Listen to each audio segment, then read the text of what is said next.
I didn't change the coffee. I didn't change the brand.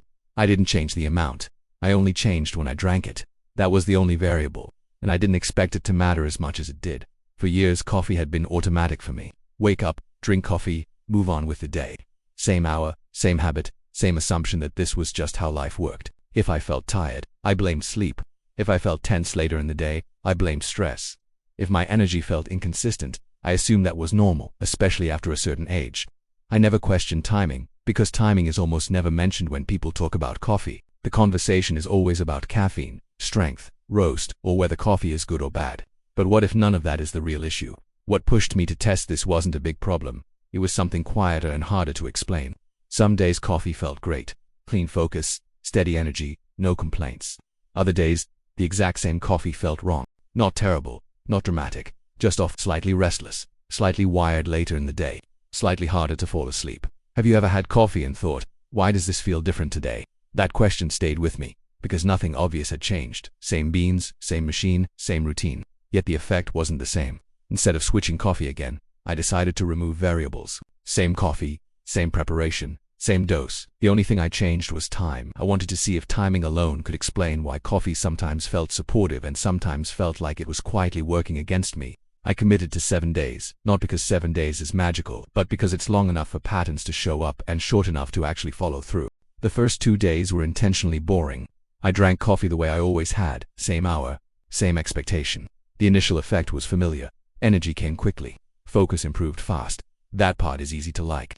But later in the day, the familiar issues followed. My mind stayed active longer at night. Sleep felt lighter. The next morning, I woke up tired in a way that didn't feel serious enough to worry about, but also didn't feel right.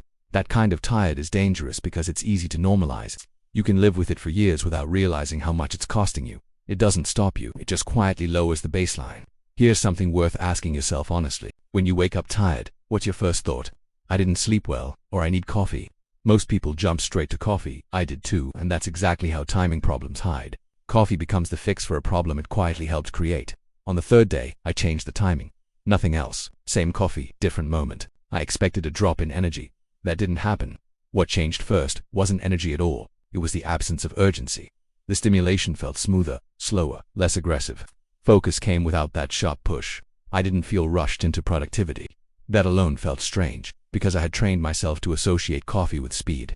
By the end of that day, something else stood out. I didn't feel the usual mental buzz at night. My thoughts slowed naturally instead of crashing into fatigue. Sleep came easier, not because I was exhausted but because my nervous system felt calmer. That surprised me, because I hadn't reduced caffeine. I hadn't switched to decaf. I had only respected timing. What really happens to your body when you drink coffee? We've all heard the debates. Is it good for you? Is it bad for you? Well, I decided to find out for myself. I ran a little experiment, and the results were pretty surprising. For 30 days, I completely cut out coffee, cold turkey, no lattes, no espressos, nothing. Then, for the next 30 days, I drank coffee every single morning. I tracked everything: my sleep, my energy levels, my focus, and even my mood. I wanted to see the real, tangible effects. The first phase, without coffee, was tough. The first few days were a blur of headaches and sluggishness. I felt like a zombie. My morning workouts felt like climbing a mountain. It took about a week for the withdrawal symptoms to finally fade. After that, I noticed my energy levels were more stable throughout the day. No more of that 3 p.m. crash. My sleep quality also improved dramatically. I was falling asleep faster and waking up feeling genuinely rested, which was a huge plus. Then came phase 2, coffee returns. That first cup after a month was pure bliss. The taste, the smell, the immediate jolt of energy, it was amazing. I felt supercharged in the mornings. My productivity shot through the roof. I could power through tasks and my focus was laser sharp. It felt like I had a superpower. However, there was a downside. That familiar afternoon slump came back with a vengeance. I also noticed I was a bit more jittery and anxious, especially if I had my coffee a little too late in the day, and my sleep definitely took a hit. It became harder to wind down at night. So, what's the verdict? My little experiment showed me that coffee is a powerful tool, but it's a double-edged sword. It gives you that incredible boost in focus and energy, but it can mess with your natural rhythm and sleep. The key seems to be moderation and timing. For me, I've decided to reintroduce coffee, but not every single day. I'll use it strategically, on days when I really need that extra push. It's not about good or bad. It's about understanding how it affects your unique body and finding a balance that works for you. What's your relationship with coffee? Let me know in the comments below. Thanks for watching, and don't forget to subscribe for more experiments. During this experiment, nights became the most revealing data point. When coffee timing was off, my mind stayed active even when my body was tired. Thoughts replayed, small concerns felt bigger. Falling asleep required effort. When timing was right, none of that needed to be managed. Sleep happened, not because I was exhausted but because my nervous system wasn't overstimulated earlier in the day. This is where many people assume the solution is to drink less coffee. Sometimes that helps, often it doesn't, because the issue isn't the dose, it's the signal. A smaller dose at the wrong time can still interfere with sleep and recovery. A larger dose at the right time can feel surprisingly neutral. That's uncomfortable to accept because it contradicts most advice.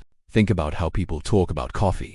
They focus on how strong it is, how late it is, or how sensitive they are. Very few people talk about whether their body has finished waking up on its own before coffee enters the picture. That natural wake-up window matters. When coffee replaces it, your body adapts by borrowing energy from later. That borrowing feels harmless at first. Over time, it creates inconsistency. Another pattern became obvious by day 5, when timing was right. I didn't think about coffee as much. It wasn't a crutch, it was a background habit. When timing was wrong, coffee stayed mentally present all day. I noticed when it wore off. I noticed when I needed more. I noticed when it interfered. That constant awareness is a sign of dependency, not enjoyment. Ask yourself this honestly. On days when coffee feels off, do you spend more time thinking about it? Wondering if you should have another cup, if you drank it too late, or if tomorrow will be better? That mental loop isn't about coffee quality, it's about regulation. This is also where people start chasing solutions. Different beans, different roasts, different brewing methods. Some of those changes help temporarily, but the pattern usually returns.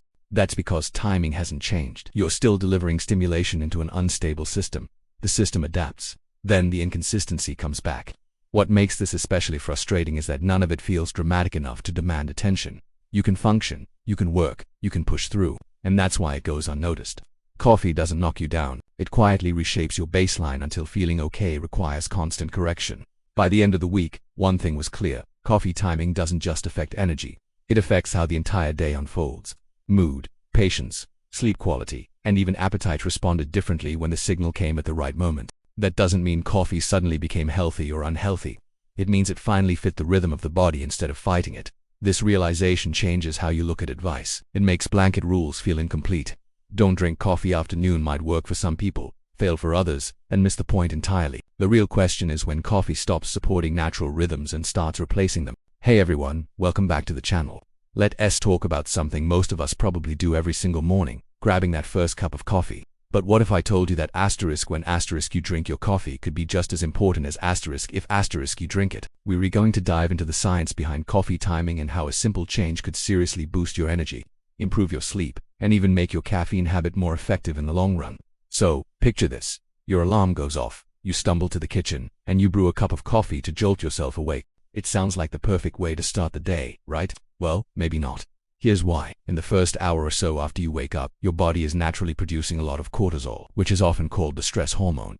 But in this context, think of it as your body's own natural alarm clock. It's what helps you feel alert and ready to go. When you introduce caffeine during this peak cortisol window, you're basically adding fuel to a fire that's already burning bright. This can lead to a few things. First, you might build up a tolerance to caffeine faster, meaning you'll need more and more coffee just to feel the same effect. Second, it can actually increase feelings of jitters or anxiety because you're restacking a stimulant on top of your body's natural peak alertness. So, when is the best time to enjoy that first cup? Most experts suggest waiting about 90 minutes to 2 hours after you wake up. By then, your cortisol levels will have started to naturally decline. Drinking your coffee at this point gives you a genuine boost right when you need it, as your natural alertness begins to fade. It's like a perfectly timed second wave of energy, rather than an overwhelming tsunami first thing in the morning. This simple delay helps your body use caffeine more efficiently and can prevent that dreaded afternoon crash. You're working with your body's natural rhythm, not against it. This small adjustment can make a huge difference in your daily energy levels and your overall well-being. Now let's talk about the other end of the day, the afternoon coffee. I know it's tempting to grab another cup around 3 or 4 p.m. to power through the rest of the workday. But this is where we need to be careful. Caffeine has a half-life of about 6 hours. That means if you have a cup of coffee at 3 p.m., half of that caffeine is still in your system at 9 p.m. This can seriously interfere with your ability to fall asleep and get the deep restorative sleep your body needs to function. Even if you think you can sleep fine after an afternoon coffee, it often reduces the quality of your sleep without you even realizing it. The result, you wake up feeling tired and reach for coffee even earlier the next day, creating a cycle of fatigue and caffeine dependency. As a general rule, try to have your last cup of coffee at least 6 to 8 hours before you plan to go to bed. If you need a little pick-me-up in the afternoon, try a short walk, some stretching, or a glass of cold water instead. So, what's the big takeaway here? It's not about giving up coffee, but about being more mindful of when you drink it. By aligning your coffee consumption with your body's natural cortisol rhythm, you can make your caffeine habit work better for you. Try delaying that morning cup for about 90 minutes and cutting off your intake by the early afternoon. This can lead to more stable energy throughout the day, better sleep at night, and a healthier relationship with caffeine in the long run.